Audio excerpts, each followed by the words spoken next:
In today's Food for Kids, we're finding out how to know if our child's fussy eating is restrictive enough to seek some help and some strategies that all fussy eating families can use.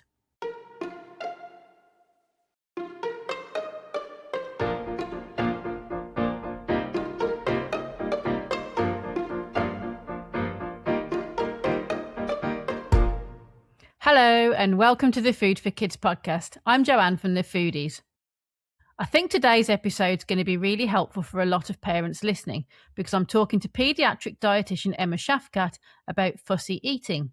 We talk about how to know if your child's fussiness is just a quote unquote normal level of developmental hesitancy around new foods, or whether you should consider asking for advice from a professional. I think a lot of us worry that we're either making a mountain out of a molehill or, on the other hand, writing off actual eating issues as just a stage. Emma's very helpful in this interview in flagging up what to look for and how to understand where your child's coming from. She talks through what happens if you see a dietitian about it and also gives lots of suggestions which every family with a picky eater can use regardless of whether they need extra help or not. She has many years' experience in the NHS and private practice and focuses primarily on fussy eating and allergy issues. She puts out loads of great content on Instagram to help reduce mealtime stresses for families and to give parents tips on how to introduce children to foods in a way which feels gradual and safe for anxious eaters. She's a mom herself who has lived through fussy eating and allergy issues with her own little girl, and she's incredibly realistic, practical and kind. So if you need a little reassurance or some practical tips for your fussy eater, listen on. Here's the interview. I think a lot of parents that listen to this show are really worried about their child being a fussy eater or a picky eater.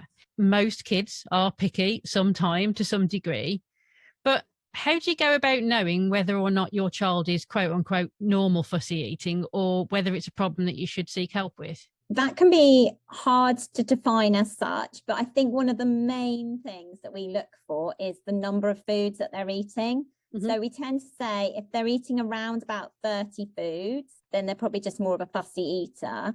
If they're very restrictive and they're eating less and less foods, they're cutting food groups out. So they might cut out protein, so meats, fish, beans, anything else like that. They might cut out that group, or they might start cutting out all fruit and vegetables.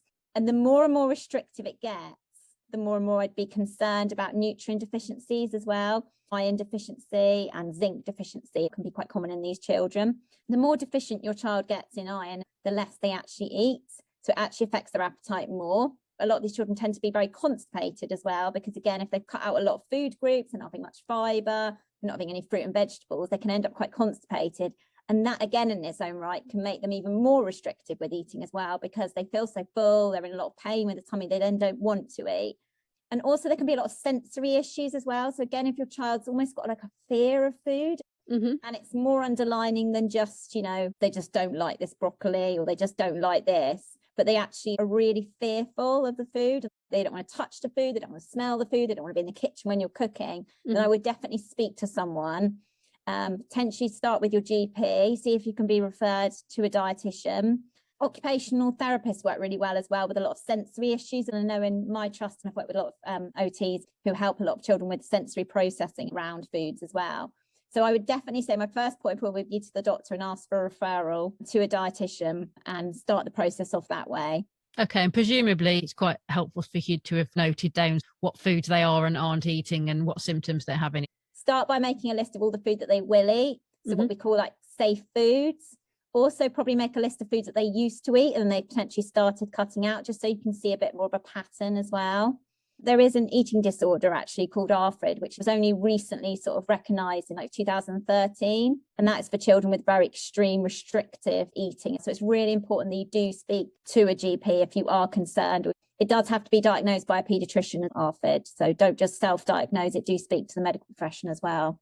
So if a child comes to you either through your NHS worker or as a private client and they are fitting this bill of being very restrictive eating rather than dealing with ordinary family fussiness, how do you help your families and what do you advise them? So first of all, we do a full sort of medical background, understand what foods they are having, what foods are safe foods, what nutrients are they getting? Are they actually getting all the foods in the different food groups? Okay, maybe there's not much variety. but they are having, some protein, some dairy, some, carbohydrate. They are covering most of the food groups, which is a really good place to start. And then we'd look at those sort of strategies to try and reintroduce new foods. I mean, I tend to normally start with looking at what's going on in the family. Sometimes it's useful to get little videos of what meal times are actually like. Right. Sometimes it can be that the meal times are just really, really stressful. And actually, there's been a lot of pressure on the child to eat, and parents have, at their wits' end have gone down that very pressurized route of saying, you must eat everything on this plate. You're not leaving this table, not to blame anyone. I think, we've all gone through those stages as well. We just think we'll just eat something. So just look at trying to make meal times fun again. So if they eat their safe foods for a bit, then that's fine. Always produce their safe foods. I never don't have an option where there's nothing that they're going to eat on that plate, because that's just going to cause more anxiety. Yeah. And actually, you're better off starting with just having those safe foods available to start with, and looking at making meal times more fun again. And I would say also we look at getting away from the tables as well. So getting away and doing things like messy play, especially with younger children. So we're just touching and playing with food, feeding the teddies, even feeding the parents, and just making food sort of fun so they can explore it. Because there basically are 32 steps to eating, and only the last few steps are actually eating the food. So sometimes you need to go through all of those stages first before your child's actually going to start even attempting to put that food in the mouth. So it's looking at trying to make things less stressful for them again, and reduce the anxiety associated with meals as well. And even things like running around and burning some of that anxiety off before they even have to get to the table. There's no quick fix. Like, I'd love to give people like a magic wand and just say, right, just do this and your child will eat everything and it will all be fine. Because sometimes it's not. And sometimes it takes a long time. And sometimes those changes are really, really tiny, especially with children with ARFID or extreme sort of fussy eater. Change isn't going to happen overnight, and it's going to be a very small change. So I always say to parents, write down any small changes. So like, even if you're starting with just changing the color of the plate or changing the cup that they drink with, that is still a change. It can be that small. Your end goal might be massive, and you might want them to eat broccoli or whatever you want them to achieve, but you're not going to get there without these tiny, tiny little steps all the way through. So I think it's patience as well, and trying to block out some of that, from family. Why does your child not eat? What are you doing wrong? Because you're not doing anything wrong. So it's taking it at their pace. And in the meantime as well, the other thing is just making sure their diet is really balanced. So even if they're not having all of those food groups, okay, so at the moment, we're going to look at some better multivitamins, or some that contain iron and some that contain omega-3, because they're not getting any of those nutrients in their diet at the moment. Let's cover all of that off, make sure they're getting enough protein, everything that they need. And then we'll work on introducing new strategies and new foods and that sort of side. But let's just focus on making sure their diet is balanced and they're getting the nutrients that they need. Okay, so just providing that kind of reassurance to the parent, because what the parent's worried about is two things, isn't it? One is my child in danger of harm now with what they're not eating? And secondly is, are they always going to be this way, and am I going to be able to help them to have a healthy relationship with food as they get older? And it's really difficult to work on the second one if you're so scared about the first one that like they have to eat this meal right now. Whereas if they're getting expert help and some supplementation, you can at least put that to bed and go like, I know that their body's getting what it needs this week. So this week I can afford to work on the long-term relationship things. We do get some as well, that some with like faltering growth. So they've lost quite a lot of weight and they're not, proportional for their height and weight as well. And then we do prescribe oral nutritional supplements. These are supplement drinks that have got like all the vitamins and minerals and protein and all the calories that they might need. So we can provide all that support as well, so that you don't have to worry. Oh, that's really good to know. And presumably, like here we're talking about children that have reached that threshold of having very restricted eating. But presumably most of those things still apply to definitely ordinary family situations where a child has just started being more fussy about food, taking the anxiety out and building familiarity away from the table. And obviously, that's a lot of what we do with the food is building that familiarity away from the table. But presumably that's all the same sort of advice you would give to somebody if you just were having a cup of coffee with somebody who said, my kid's becoming a bit picky. It would be the same sort of things? Yeah, definitely. It's just making mealtimes fun again. I always say things like having theme nights, getting a child involved in cooking, getting them involved in baking, all of those sort of things. So it doesn't have to be about eating the food. It can be about just getting them involved with food, being in the kitchen.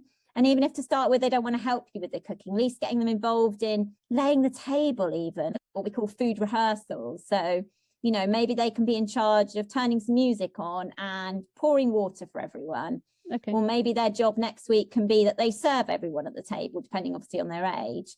So you can get them involved with food without actually them having to eat it to start with.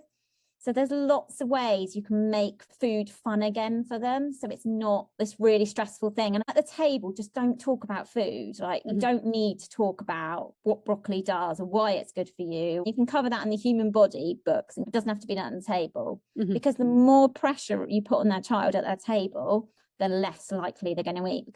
If I was to say to you now, right, I want you to sit an exam on a topic you've never even looked at, you have to pass it, and now I want you to eat a roast dinner as well.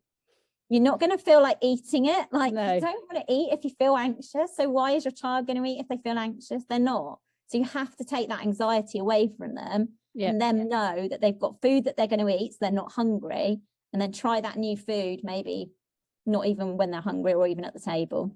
I mean, there's some mechanism, isn't there? I'll probably butcher this, but is it the parasympathetic and the sympathetic nervous system that actually when we're in that kind of anxiety state, our bodies deliberately shut down our digestion in order to enable us to escape whatever's making us anxious? It makes sense, really, that why would we want to eat when our body's telling us we're in danger? It wouldn't, would it?